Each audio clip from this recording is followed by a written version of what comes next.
Children, today we will discuss about the arrival of Britishers in India. Britishers arrived in India in the early 1600s, struggling and almost begging for the right to trade and do business. By the late 1700s, the thriving firm of British merchants, backed by their army, was actually ruling India. How did this happen? How and why did we lose our freedom to them? Let us find out. In 1600 AD, the East India Company acquired a character from Queen Elizabeth, who was ruling Britain at that time, which gave it the sole right to trade with India. It meant that now East India Company had no competition from other English trading companies.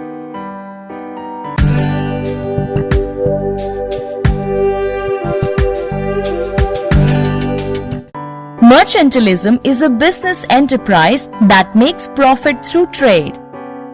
The arrival of foreigners in India started when Vasco da Gama, a Portuguese explorer, discovered the sea route to India in 1498. By the early 17th century, the Dutch people from Holland had also come for trading, and then French traders also arrived. Every trading company wanted to buy the same thing from India: cotton, silk, and spices like pepper, cloves, cardamom, and cinnamon. This competition amongst the trading companies raised the prices of the goods at which they were being purchased.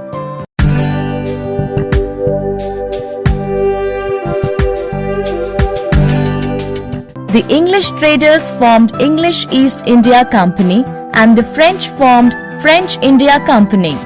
Both companies fought against each other for many years to capture the trade in India. They tried their level best to drive each other away.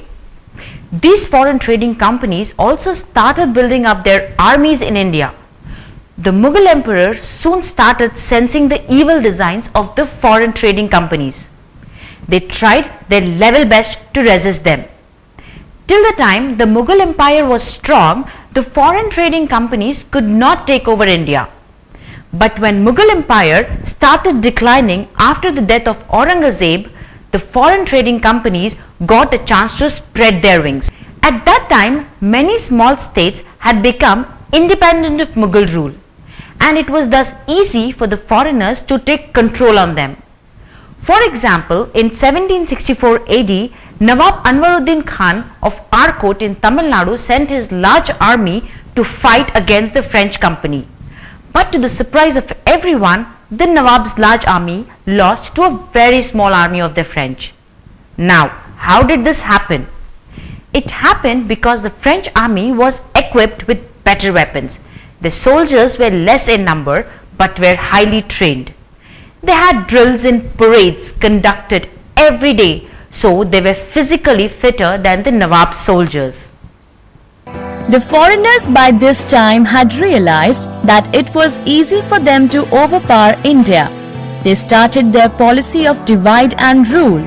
Whenever two small rulers in India started fighting with each other, they sent their army to support one of the armies. They also instigated the rulers to fight against each other.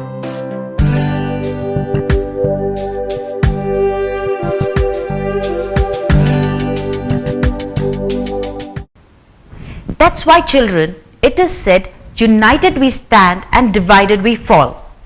The rulers gave expensive gifts and even some portions of their land to the foreign trading companies in return of their help.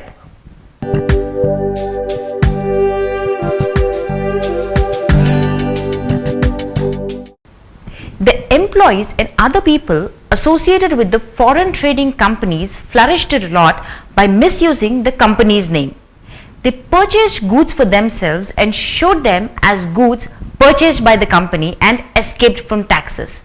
The companies were aware of their military strength, so they started demanding for unjustified things from the rulers. They forced the local traders to sell their goods at cheaper rates to them. They started taking heavy taxes from the villagers.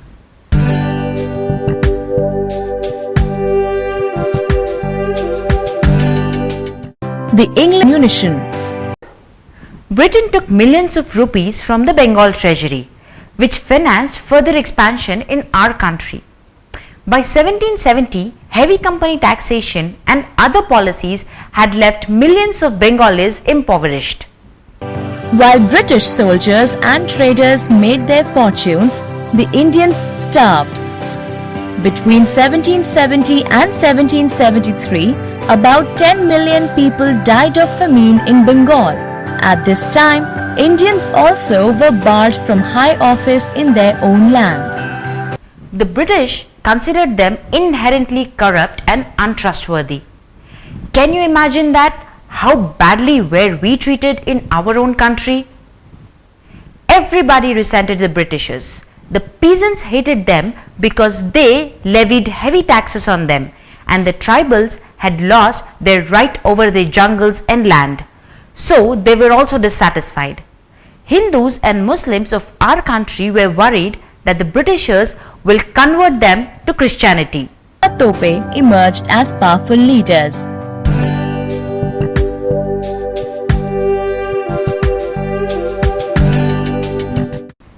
Of course, as the Indian revolt spread, it took on additional causes of discontent among both sepoy troops and civilians of all castes.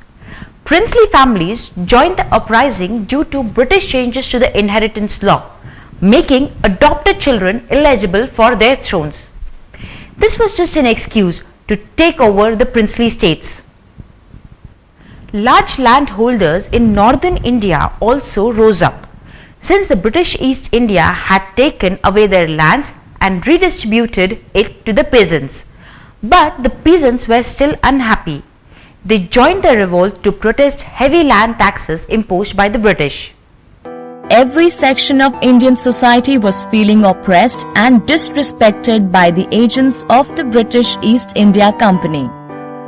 Company officials who abused or even murdered Indians were let go scot-free. Even if they were tried, they were rarely punished. Indian anger was getting fueled slowly across the country.